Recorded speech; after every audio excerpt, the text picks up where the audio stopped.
I've heard it all. But that's your mom, but that's your dad, but that's your... It's like, yes, but then also like I too am a human and I also have feelings. My intention with this video is to stay grounded, truthful, and tasteful. This is not a bash your parents kind of session. It's just more so of like how to deal with making that decision of having to go no contact with a parent. So let's talk. This was a topic that I really wanted to talk about because it is something that I have dealt with and I'm on the other side of it. So I feel like I'm finally able to kind of talk about it. So there's this whole thing about going no contact, right?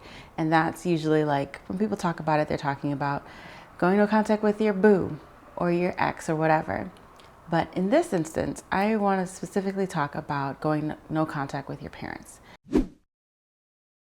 A lot of people think the decision to go no contact with a parent is something that's impulsive, when it's actually just years and years and years of this moment building up to where you make this decision that I can no longer do this. I gotta protect my peace. Ideally, I just wanted to make this video to let people know that you're not alone, right? It's not an easy decision, especially because it feels like you're mourning someone that's alive.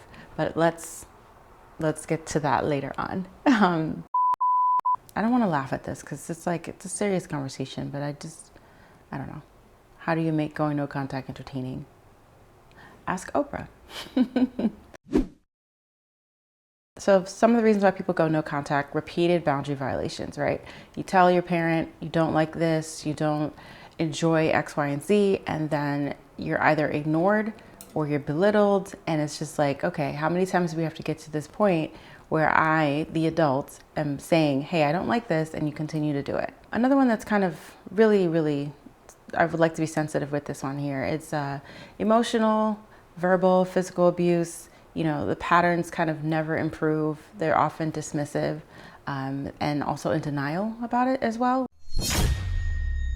How many times you had that conversation with your parent later on? It's like, do you remember you did this and you made me feel this way? And they're like, oh no, I didn't. That's not true. So in those moments too, you're like, all right, okay. But that leads me to my next point: lack of accountability. Sometimes parents can have that mindset of, I'm your parent, you owe me. And I'm like, hey, hold on. I didn't ask to be here. So that dynamic has always been strange to me, or that mindset has always been strange to me. But also just, you know, the dismissal overall of the child or the kid's identity. Your parents refusing to let you grow up and let you make your own decisions. They want to be like hovering or helicopter things for whatever reason, right? It could be a plethora of reasons. But I think that's another reason why people, like, after a while, you just get tired. You get tired of trying. Another reason is like choosing peace over obligations, right? Think about all the times where like you have to go home for the holidays and you got to deal with this kind of disrespect, or you have to like brace yourself for whatever could happen, or set limits like, I'm going to leave at this time. Like, yeah, sometimes people just want to be at peace, you know, in their own safe haven, home, you know, on vacation, wherever, so that they don't have to deal with said parent. And it's more so of like, I can love you, and especially from a distance, but I don't have to subject myself to this kind of behavior. And then the tricky one, family secrets. Now, again, we said we're not on here to spill the tea or anything like that. We're going to keep it classy, keep it cute. But sometimes there's some family secrets that come out, and if people don't take accountability, it's like, come on. And it can cause a lot of damage. You know what I mean? Sometimes an apology can go a long way, but for whatever reason, sometimes the parents can be very prideful. That mindset of, I'm the parent, you're the child, if you get my drift. Ultimately, this decision is so hard. It's not something that you take lightly. It's not something like, these are your parents, or these are like your heroes in your heart, you know, from birth, or that's the way that you view them, right? So the decision to not talk to them is hard, but it's actually a lot more common now these days. And the decision comes with a ton of complex emotions, right? You feel like you're not loved, or you're not valued, you know, you're not respected, you don't feel seen. And that's, I'm telling you, it's like, it's not a good feeling to have towards your parents, right? Like, these are the people that brought you into this world. They're supposed to love you and care for you. And that's not always the case, for whatever reason. And then, you know how they say, like, sometimes you'll have, like, you can have a mother and a father, but you don't have a mom and a dad. Like you kind of crave that intimacy or crave that love that you're supposed to receive. And, you know, going no contact, it's not the easy way out. It's not. Like I said, it comes from years and years of trying to make amends or trying to make the relationship work, and it just doesn't. So you, at some point, you have to like just let go. You're grieving that relationship. There's always going to be that void. I remember expressing that one time to someone, and they're just like, well, you have all these like different mother figures and father figures in your life. And I'm like, yeah, that's nice too, but there's still that like that little hole that you feel sometimes, and that little girl, that little child, that little boy inside of you, speaking to everybody, you feel that, right? And it shows up in different ways in your life. And I still don't want to get ahead. I don't want to get ahead. I guess I can give a little insight into my situation. So I'm currently in no contact with my parents, and particularly with my mother, I just never felt supported for whatever reason. Oh God, we said we're not going to go that far, but let's just see where we go with it. And, you know, it wasn't until I got to college for undergrad, where I was sitting with my roommates and they were all talking about different stories or times that they hung out with their mother, and it clicked for me. I was like, whoa, like I don't even have these stories to share. Like, I mean, I grew up with my grandmother. I love my grandmother to death, right? She's given me such an opportunity, quite a life. But again, we're talking about that void that you have, because it's, you know, like you start to question, like, what's going on? Why didn't she want me? What's here, you know? So yeah, it wasn't until college that I realized that I didn't have that relationship. So I was trying to figure out how to develop that, you know, in my 20s. And that was quite stressful. So yeah, I mean, I think stepping away from speaking with your parents feels rebellious, but at the end of the day, I really think it's protective. And there might be other ways to go about it, and you can try and try and try. But sometimes just stepping back and loving from a distance is for the best. And you know, I always preach acceptance brings peace. Once you begin to accept certain things, life becomes a little bit calmer. Things could be crazy, but life becomes a little bit calmer. You can absolutely accept someone for who they are without inviting them into your life. And that's a decision that I made too. Like, I'm currently 35, going to be 36 in 2 months. I'm okay with where things are. I like my life and I like where it's heading, and I respect my decision and I honor my decision. Because also too, you have to release that fantasy that your parents are going to just magically change. Like, think about it. Depending on how old you are, you know, your parents have been this way for a while, right? So it's, you're like trying to teach an old dog new tricks. You're probably going to get bit.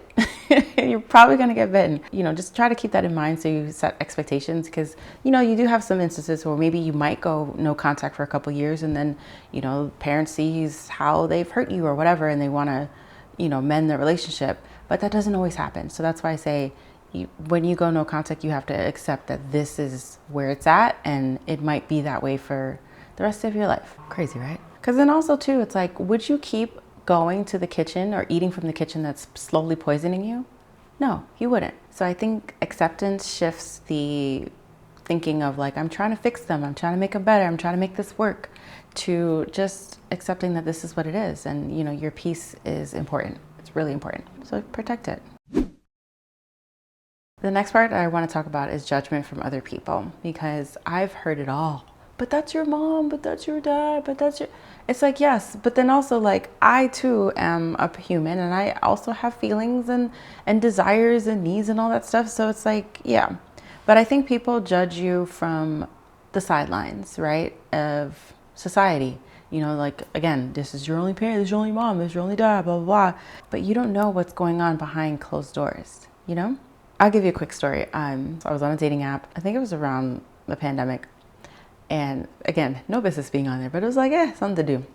And I was swiping and swiping, and I matched with this guy, and we did a couple of like video calls before like wanting to meet up in person. We never got to meet up in person, but I'll tell you why. So, you know, he was asking me questions like, oh, like, what's your relationship like with your mom? And I remember feeling like I started tensing up, like, oh God.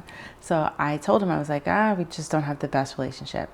And he was silent for a second, and then he went on this like tirade. He was so gung-ho. He's like, oh, you know, women are supposed to have a good relationship with their mother, and it's like, it's very telling about them, and I can't date a woman that doesn't have a relationship. Just shut it down. There was no thought in his mind of like, hey, maybe there's a reason to this, right? Like, maybe I should ask follow-up questions. If this is a flag for you, maybe it's a yellow flag, then you ask follow-up questions. And I remember in that moment, I was just like, I felt a little disappointed, but then at the same time, I'm just like, look, this is what it is. It doesn't make me a terrible person, but if you're not willing to ask, then I can't accept the blanket statement.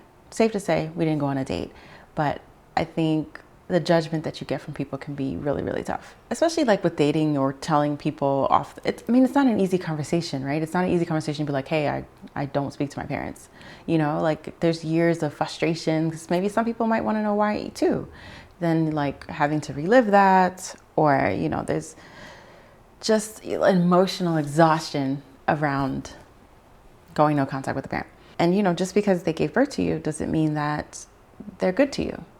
Right? We've seen that happen so many times, but I think maybe particularly like with the mother-child dynamic, it's a little bit harder for people to grasp because, you know, you spent 9 to 10 months in your mother's womb. So there should be this kind of connection. And that's not always the case. Not always the case. I say that to say, just because you're family does not mean that it's safe. And that, as much as it sucks, it's okay to admit that. Having that disconnect with your parents can show up in other aspects of your life. And if you're fortunate enough to go to therapy, it's definitely something that is worth discussing, just to make sure that you're not like downloading that into other people. But we'll get there.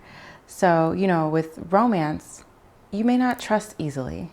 You might be super, super skeptical. And I'm like, look, I know I'm from New York and I'm skeptical of everything, but I realized that, you know, I was attracting emotionally unavailable people that were mirroring my mother, right?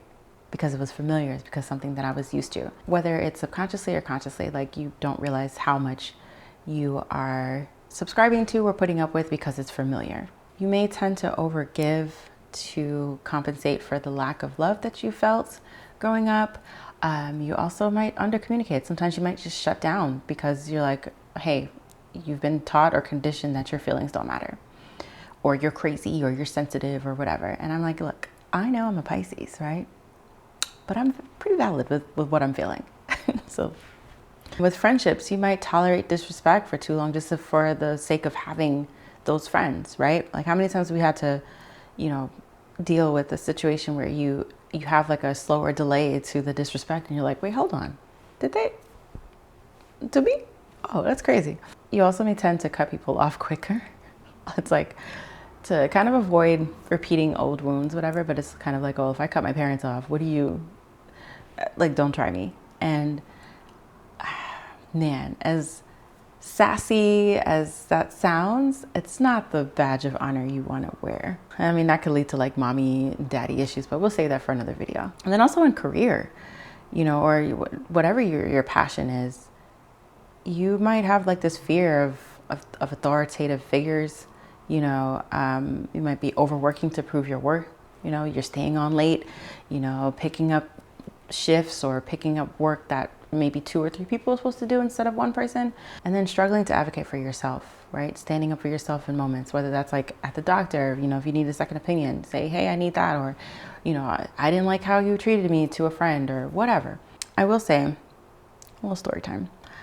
Being in LA and starting EMDR therapy, that's been really, really helpful. I've just tapped into a whole other experience or a whole other level of independence and healing, because I've taken myself out of everything that was affecting me, right? So I left home. I haven't been back. That sounds a little nuts to say. I will come back.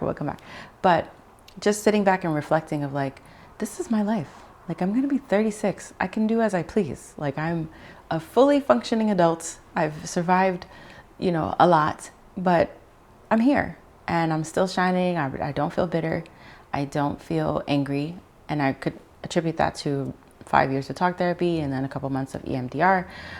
But I will say, do not start EMDR therapy if you are not ready to heal. because it is going to bring everything to the surface, and it's going to be so exhausting emotionally and physically. But I recommend. You know, you can do as much running from the problem or isolating yourself or just staying distant, but there are going to be some moments where you might have to run back into your parents, right? Unfortunately, it could be like family events, it could be a funeral, whatever. Maybe they live in the same town, because the real test is once you get back into those environments, how you react or how you interact with your parents is going to really matter. It's going to be the real test. I would say keep your boundaries clear. You know, don't engage in the drama. Be polite, right? I mean, look, it depends on what you're going no contact for. Like there's some people that go no contact and they're like, I don't even care if we're in the same room, I'm not saying anything. And, you know, that's your prerogative. But, you know, you could be respectful. I guess it just all depends, right? Because even going back to the guy with the dating app story, what if, God forbid, my mother was physically abusive? Then what? You know what I mean? I wish him well. I hope he found his lady. But yeah, you know, I would say if you do have to be around them again, please do yourself a favor and don't expect change behavior. Just go into it with acceptance. And then also have your time limits, right? An exit plan. Like maybe if you have someone that's familiar with the situation, have a safety word. You know, if you're going with your husband, your wife, boyfriend, girlfriend, whomever. I was going to say arsenic because it's a book down there. That's a crazy, crazy safe word to say, but just adobo. I don't know, something, sazon. Something like that, just that you have that safe word and it's like, okay, the person knows that, all right, maybe we need to exit left before things aren't right anymore. For me, what really tripped me up about this decision was, what would I tell my kids about being in no contact with my parents? I don't have any kids, not yet. I'm actually not even sure if I want kids. That might be another video. I kept struggling with that. I'm like, what am I gonna tell my kids about their grandmother and grandpa, and I don't talk to them. And I'm like, wait, kids are smart. And I think kids would rather be in a healthier environment than to deal with toxicity or to see their parents in like a situation that makes them feel super uncomfortable. Like kids know. Kids and pets pick up on vibes, okay? They pick up on vibes. So I'd rather peace than dysfunction. And I think if I have kids, we can have that conversation when it's time, when it's appropriate, right? I don't think they need to be exposed to that kind of stuff. But yeah, like I said, I'm not even sure if I want kids. So that's for another video. So let's wrap. So no contact with your parents is not about punishment. It is about your peace. I just want to validate those that are going through it or thinking about it, that have done it. It's okay. You are not a terrible person for it. I think there's a level of shame and guilt that you might feel, but I think once you start to get on the other side of the grief, it feels lighter. You feel a little lighter and you feel a little bit more confident in your decision. And just make sure that you're doing it for you, for sure. Not for anybody else, not, like I said, not for punishment, not for to be petty, but just peace. That's the P. Keep it P. And you know, you deserve relationships where you're seen and not drained, right? Like I said, if you keep going back to the kitchen that's poisoning you, what do you think is going to happen next? And sometimes it's not permanent. The no contact is not permanent. I might change my mind. My parents might come around. Who knows? But I think at this stage in my life, this chapter, I'm okay with that. And I just hope that you are as well. Just curious, as always, if you, and you know, as much as you're comfortable with sharing, have you ever had to go no contact with your parents? Are you in it? Did you end up talking to them again? Like, how did you get past that grief? How did you get over that hump of grief? And what helped you to find clarity during this time? Okay, so this was a long one. We made it through. I did not cry. See, good. And sending all the hugs and love out there if you're going through a season or a chapter of no contact with parents. Okay, if you liked anything that you heard here today, my name is Taylor-Alexis. Make sure to hit that button to subscribe to A Safe Place to Talk Dangerously, and I will see you here next time. Bye. We survived.